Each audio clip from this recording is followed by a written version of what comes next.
Marjorie Bloom.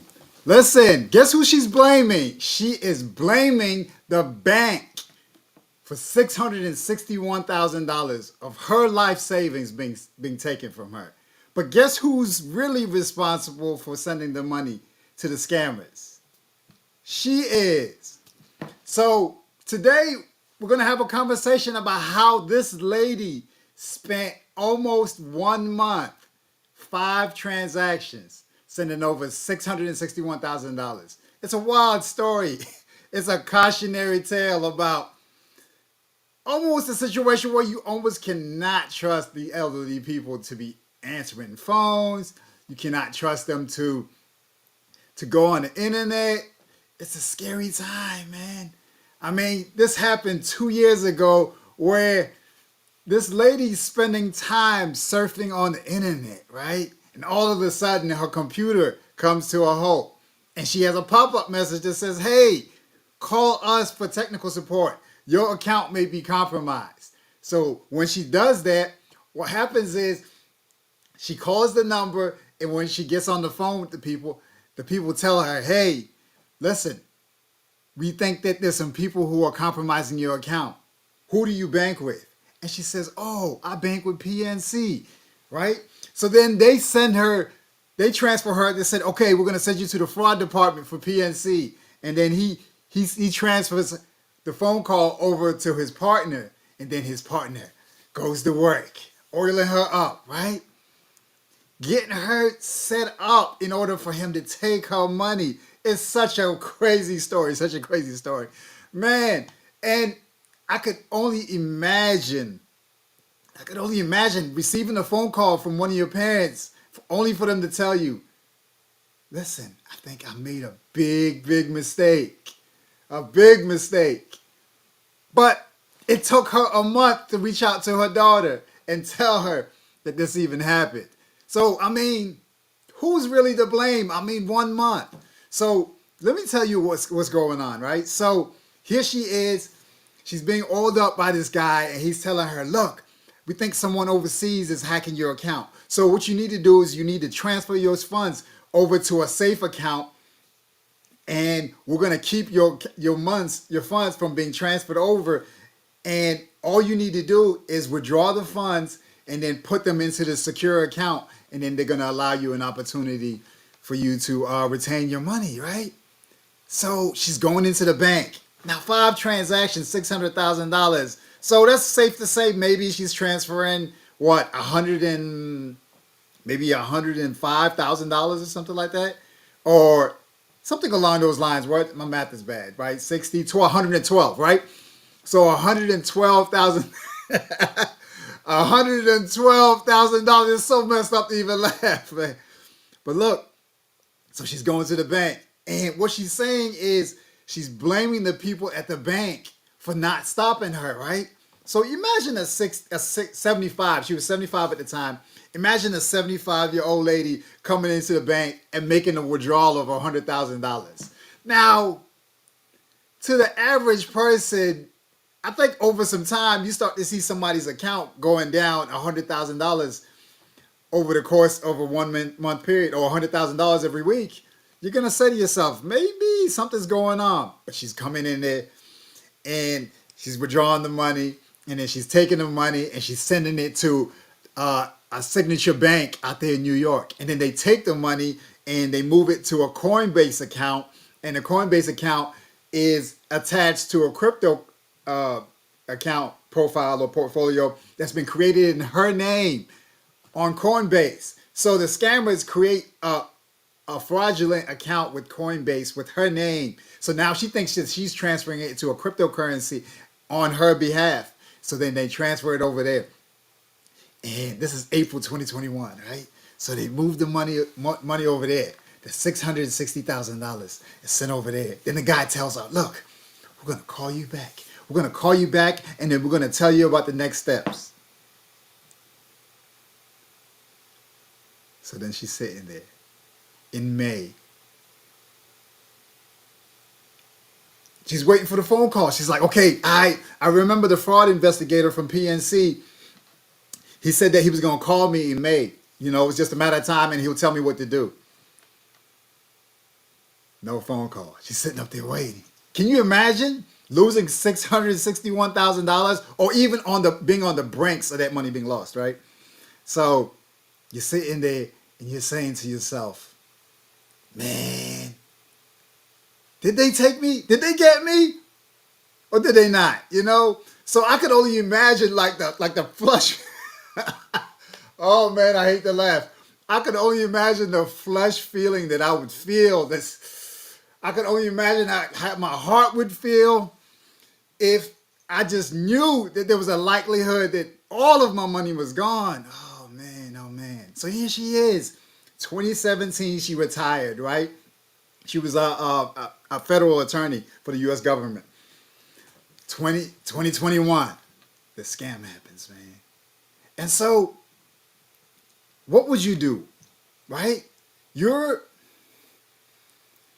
spent all your life working, and now you're in this situation where now you don't really have access to that money, right? And you got to admit to your child that you don't have the money no more. You got to admit to yourself that you've been scammed, right? I don't know, man. It's scary. It's scary. So then what happens is some time goes by and she goes in 2022. Excuse me. Yeah, 2022, she actually files suit, right? So she waits to file suit and she tells PNC, she says, hey guys, I thought it was one of your employees. What happened? But these guys were representing you guys, and y'all should have stopped me from withdrawing the $661,000. And I'm saying to myself, like, how is that even possible? Like, how is it that struggle streaming, how is it that someone could blame you for that? No way. No way someone could convince me to transfer the money out of my account, but then I'm blaming the bank for allowing me to withdraw my funds. Wild times, right? It's a wild situation. So I'm curious to hear what you guys would do. What would you do if here you are minding your own business and a pop-up comes up on the screen, you call the phone number and the guys oil you up. They take you from one person to the other and then they say, hey, listen, your money's compromised. They get ready to transfer all your money. You need to stop it. Stop the bleeding. You transfer your money. You go to your own bank, withdraw the money, walk out the bag, and then wire the money into a different account. And now you're blaming them, your bank, for allowing you to withdraw your funds? It's wild. It's wild. So this is a story that it's just shocking to me that it would even take place. But what was the most shocking was the fact she blamed the bank. No way. No way. Yeah, so she blames them. She sues them. And she says, you know what? You guys should have stopped me. Y'all should have made me think twice before I sent the money. Although I came into the bank on my own fruition. Y'all should have stopped me. Now I'm old. Y'all should have known that I'm an elderly person. Why am I sending large sums of money, $112,000? Why? You know, so then the bank gets in this weird place where they're supposed to allow you to have autonomy over your account and your dealings. But at the same time, they're supposed to stop you and say, oh, hold on. Who are you sending the money to? You mean you could be using the money for a real estate transaction? You could be using it for an investment deal. $661,000, guys. Ugh, man. So then she sues the bank, right? Oh, I hate to laugh, man. Woo! I could imagine the pain. She sues the bank, and then the bank says, listen, we allowed you to do what you wanted to do. We're not at fault. Now, we have what's called an unauthorized transaction. That's where someone comes into your account. They withdraw the funds, unbeknownst to you. And then we have an authorized transaction where you go in there and then you withdraw the money yourself and then you move the money on your own. So then we say we can't cover these sort of transactions where you're the one going in on your own fruition. And she said, man, you guys should have stopped me. I'm an elderly person. What would you guys do if your parent called you and told you that they set over $500,000 to a scammer over the course of 30 days, 28 days? My question is, why didn't she tell her children when she received a phone call about this situation that was going down? You know, there's something to be said. It almost, it's wild for me to even say this. I don't know if you guys are familiar with the jitterbug phones, right? So the jitterbug phones are like, it's like a flip phone. So it's a flip phone. It's not a smartphone. It just has the numbers, and the numbers are like oversized, right? Maybe if she had like a simple phone or something like that, she wouldn't have the ability to get scammed. But man, woo, right? So the money that she had in there was supposed to be taking care of her. The money was supposed to be giving her something like $2,700 a month. What would you guys do? Salute JT Corn Rings. Yeah, right. That's a lot of money, man. Listen, mask up, right? Straight up. I mean, they got her over 28 days, 5 transactions. That's $112,000 every transaction. I mean, that much money. Five transactions over a 28-day period. Why didn't you stop after the first one? Why didn't you stop after the second one? What about the third one? There's something to be said. Should our parents have autonomy over their funds, like after a certain age? She was 75. This was 2 years ago. She was 75, transferred $661,000 out of her account into a Coinbase account that she didn't create. And then they took the money and then they ran off. So, right? So back to my story. In May, so she's calling the guy up because after waiting for him, she was like, hey, what's going on? She calls the number.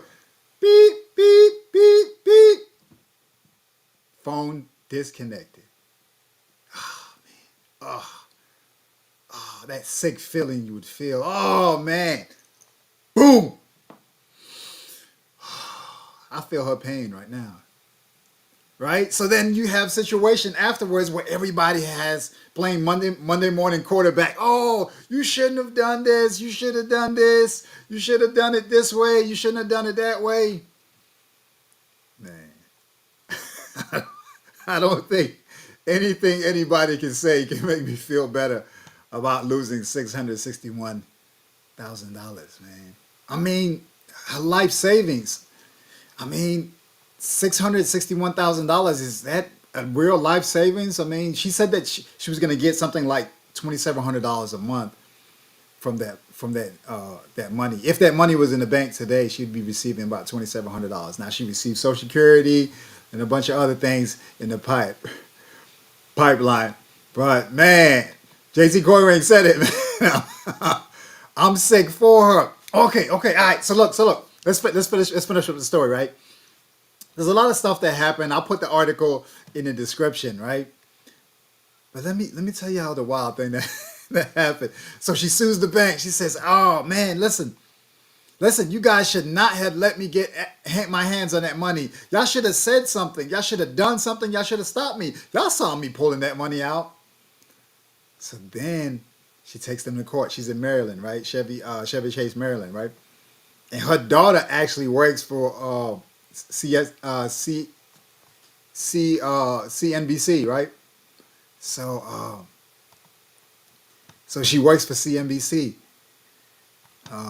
She's the deputy managing editor, right? And she allowed it to happen. Mom allowed it to happen. Mom busy having that autonomy, right? So then she sues the bank, and she wins. She doesn't win her money back, but she wins a case against the bank stating that they refused to deliver on the contract. The judge said that they should have investigated it, given that it was a senior crime. So there's a special division in Maryland, I want to say, there's a special division that's in every single bank where the primary focus are these sort of crimes, where older people, excuse me, let me be correct, older people are being scammed out of all this money, right? So this is what's happening right here. This type of fraud is increasingly common and largely targets older adults who lost $588 million to tech support scams in 2022. 588 million. Oh man. Listen, over here on Thursdays, they're making phone calls. On Fridays, they're making a whole bunch of phone calls. You can hear the phone call whenever it rings, it goes beep, beep. And then you hear that beep and then they'll come on, right? So on Fridays, they're working, trying to get the money, trying to get that bread from you, right? But during the week, you might have like Medicare scams that are calling. It's all kinds of stuff. It's bad, man. It is bad. It is bad. Yeah, so I don't know what to say. I mean, should the elderly have access to their accounts? Should they have like their children who are like governing their accounts, keeping them from making these sort of decisions? 661,000. Oh, man. Oh, I'm so sick. I'm so sick. What does Gail say? Salute, Gail. Yes, that department handles elderly exploitation. Exactly, right? So it's wild. It's wild. You know, what are we to do? What are we to do, right? We have the criminals persuade victims that they have a serious computer issue, such as a virus, and then masquerade as computer technicians from well-known companies to cover up the theft. The Microsoft scams. This was a Microsoft scam right here. She had a Windows computer, unfortunately, right? So they disguise it. They say, oh yeah, we're going to help you out, right? These are the losses right here. Losses from cryptocurrency scams in 2022. Tech support, 166 million. Others, 87 million. Personal data breaches, 58.7. Confidence. The Tendler Swindler, 93 million, and then the investments are 716. Oh man, it's not safe out here at all. It's not safe at all. I mean, here you are working all of your life and having that money taken from you. What would you guys do? What's the first thing you would do? I don't know, like, what seems like a fair thing to do? Here we go. I think Gail has a suggestion for us. Let's see what Gail says. Gail says they should have their account set up to require 2 signatures before a transfer is completed or a check is cashed. Basically anything outside of the regular household. I like that. I like that. I think that's a really good idea. You know what?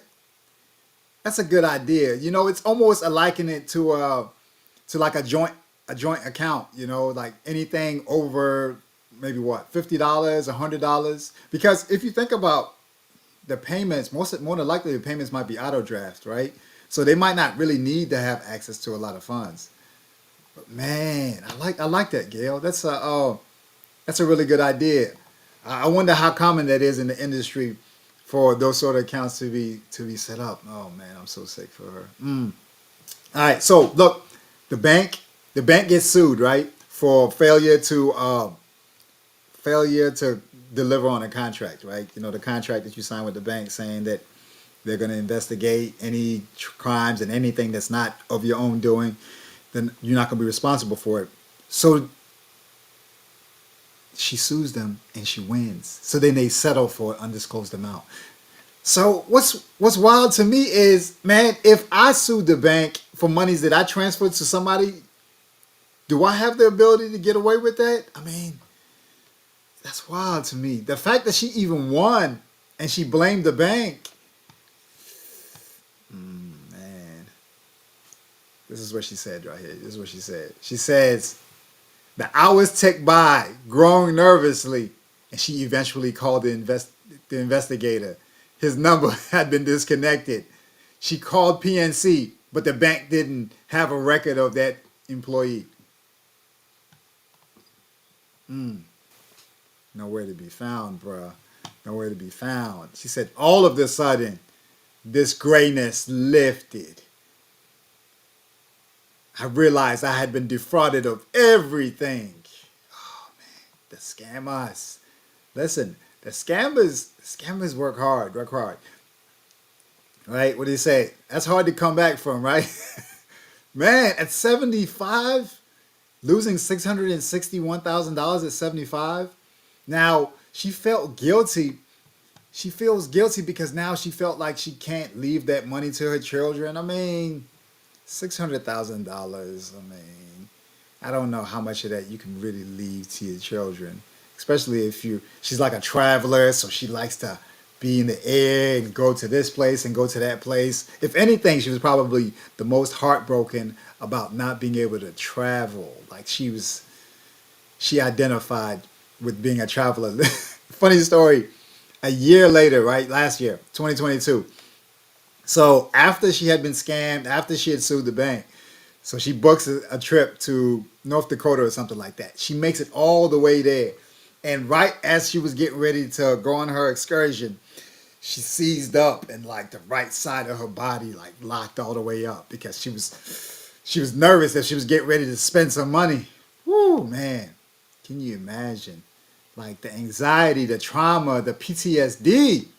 Woo. It is not safe. It is not safe. What does Gail say? The bank should have definitely contacted the account holder just off know your customer, just off the know your customer policy. The account is flagged when an unusual transaction is presented. I mean, that's very true, right? I think that it's a tricky situation because there are all kinds of scams that are imposed upon the elderly. There's the reverse mortgages. There are the people who liquidate their accounts in order for them to buy a camper, to buy this and buy that. Do the banks really have the ability to really monitor your account that way? You know, like can they sit there? That's a lot of money though.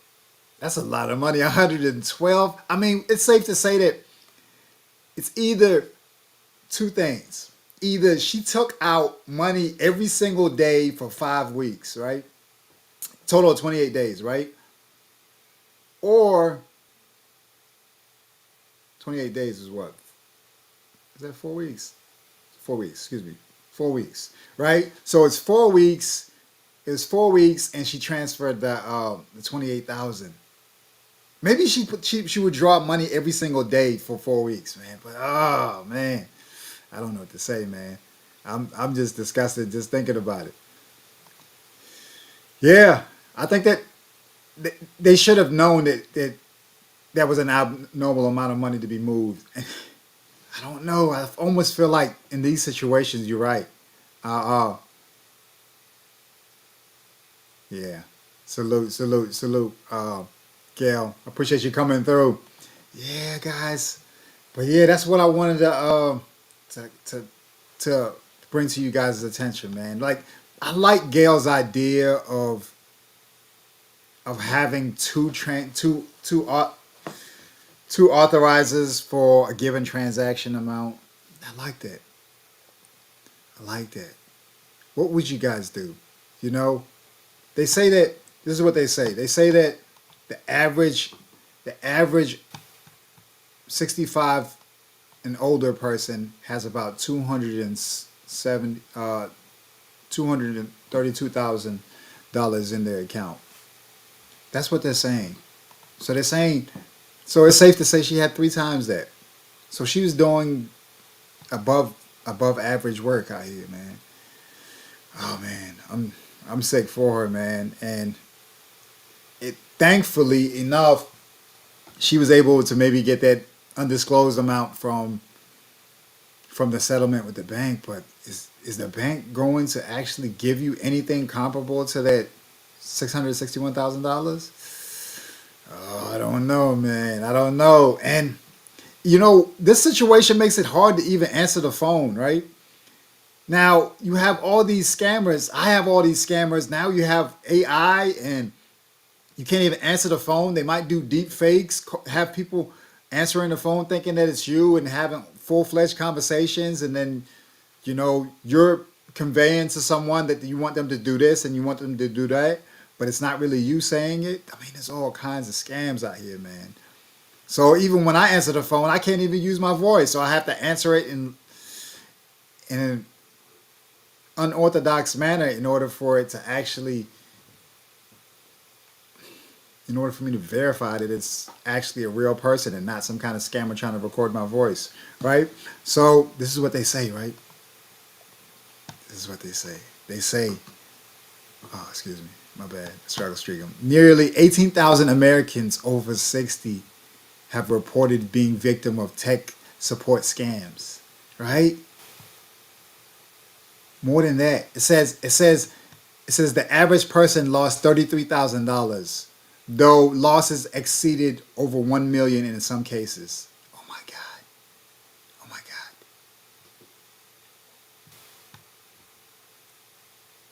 God! $1 million? God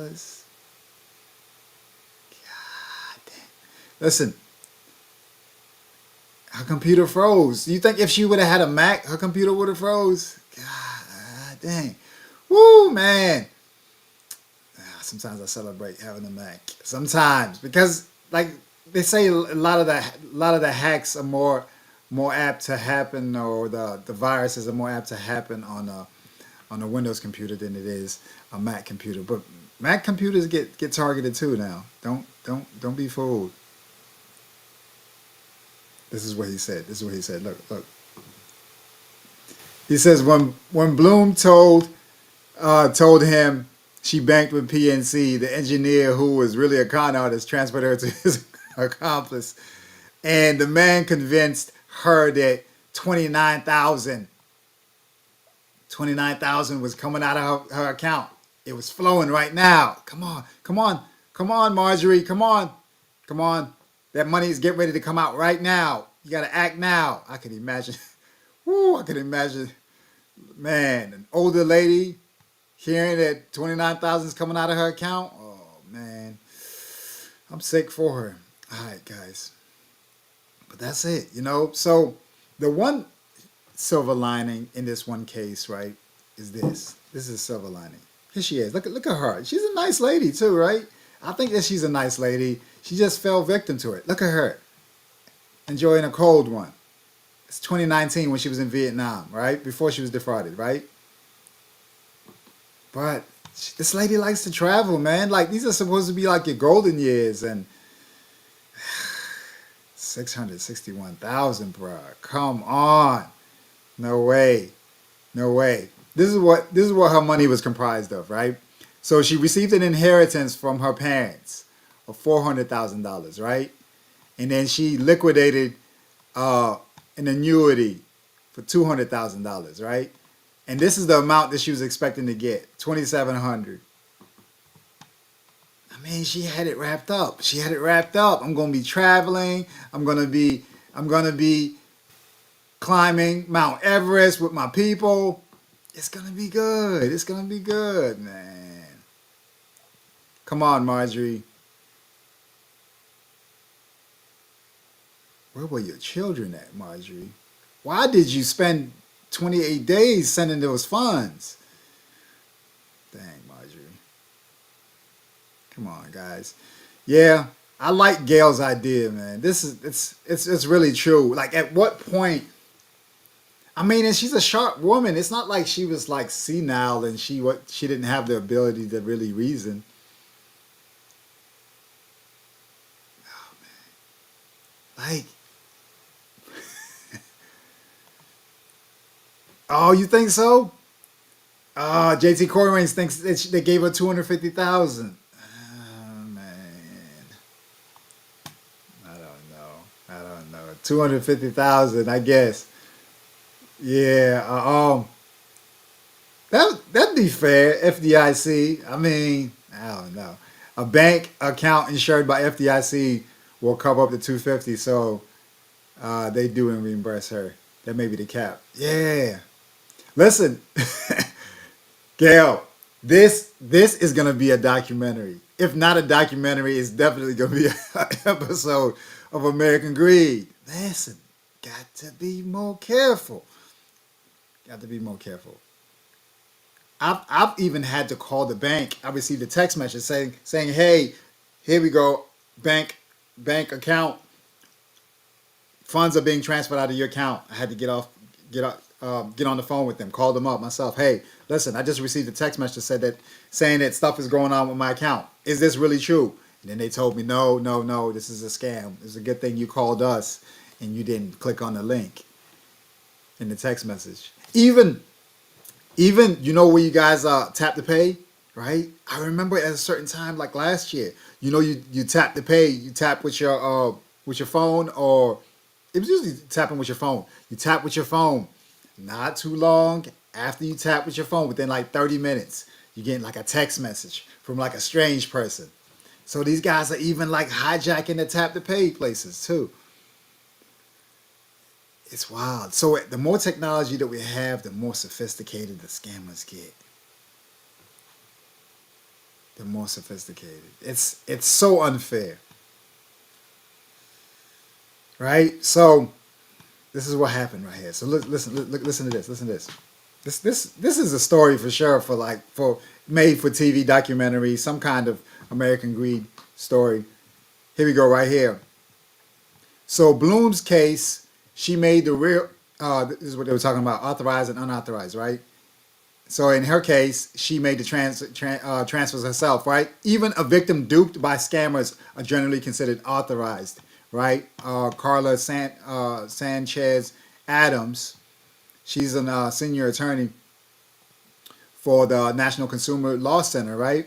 You're basically at the mercy of the bank, right? Because what happened was they transferred the funds to a cryptocurrency. And so when it's transferred to a cryptocurrency, the transaction ends up not being covered, right? Because now it's going from your account to a Coinbase account, and then that Coinbase account, then they run that money wherever, right? But there is some shining light. There is silver lining. Here's a silver lining, right? Silver lining is this. This is what they said. Let me get to it. Hold on. Struggle streaming. All right, here we go. Bam. Here we go. Struggle streaming. Look. So this is what they say. Scammers had her wire funds from PNC to an account at Signature Bank in New York, right? Now we know that the deal with Signature Bank being bought out recently, but she's not the reason why, right?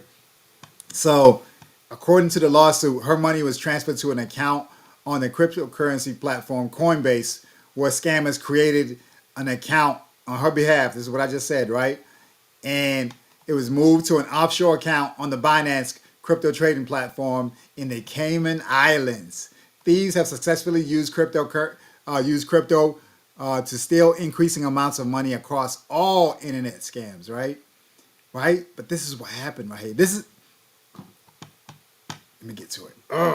This is the silver lining right here. Listen, there's a little bit of glimmer of hope. Just a little. Right? Here's the hope. All right, here's the hope, right? In this context, cryptocurrency. In this context, cryptocurrency, right? Examples of which include Bitcoin and Ethereum is like cash, right?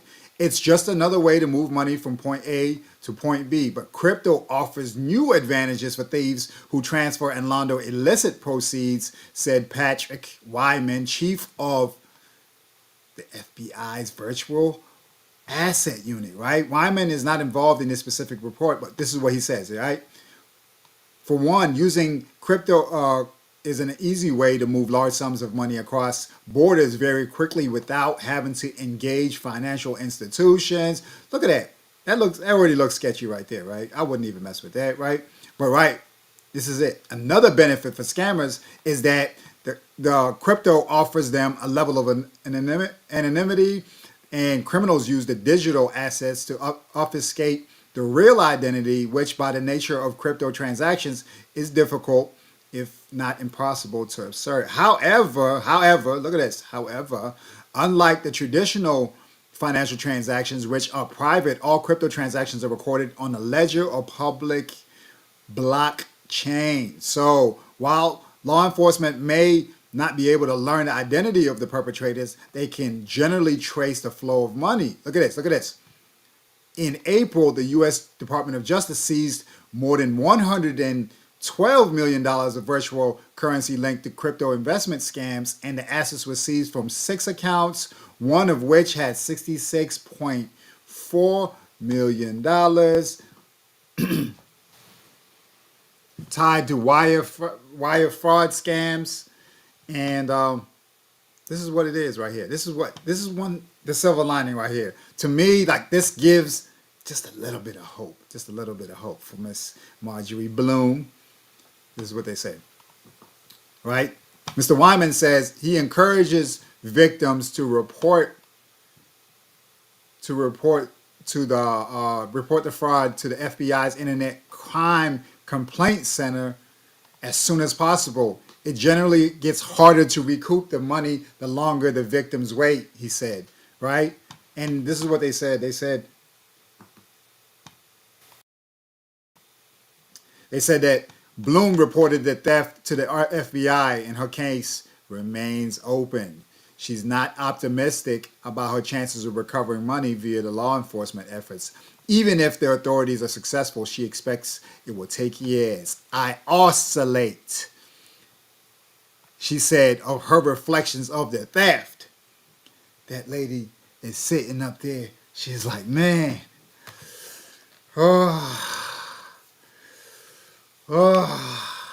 what did she say? She's sitting up there. Oscillate. She says, I go from being thoroughly upset and asking, what in the world was I thinking? To saying, you just have to move forward. Move on with your life. That money is gone. And that's the end of our story right there. With our friend, Miss Marjorie. Man. $661,000. 28 days, man. It should never happened. Marjorie. Everyone. We have to make sure that we're not only watching our children, but we also have to watch our parents.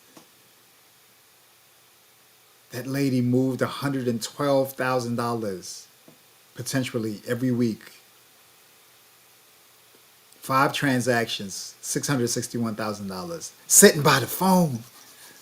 Okay, he's going to call me. He's going to tell me what to do next. He's going to tell me what to do. And that feeling, that sunk feeling when it hits you. Woo! You know how they say that sometimes, not even they say, you know how whenever you discover something that's shocking, you just have that sick feeling. All you want to do is use the bathroom. And man, woo. Say a prayer for Miss Marjorie, guys. But what do you guys think? Would y'all have done anything different? I don't know. This has the makings of an American Greed story. I pray for her. I hope that she had an opportunity to be reimbursed at $250,000. I agree with you, JT Coin Rings. This is a sad story. I like Gail's idea of not allowing our parents to have these transactions without 2 parties being included. You know, and it's a tricky situation because our parents also want autonomy, right? And like what I've discovered and I've heard is that like when they lose their independence, they can't drive, and now they're relegated to you transporting them everywhere. Like they're taken back by that. But I'd much rather that be the case, that I am doing what I can to safeguard you and your future and your ability to really enjoy your latter years, than for you to have to live with yourself knowing that you contributed to $661,000. Over $500,000 being taken out of your account.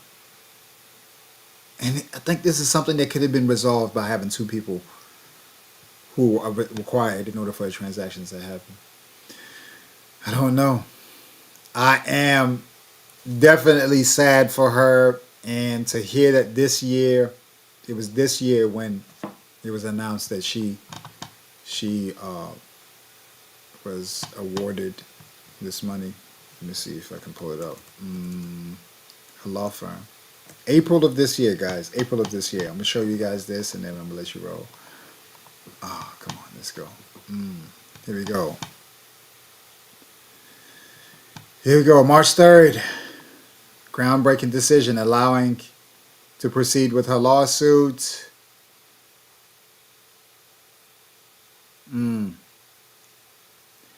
This bank activity occurred from PNC locations in 3 different jurisdictions.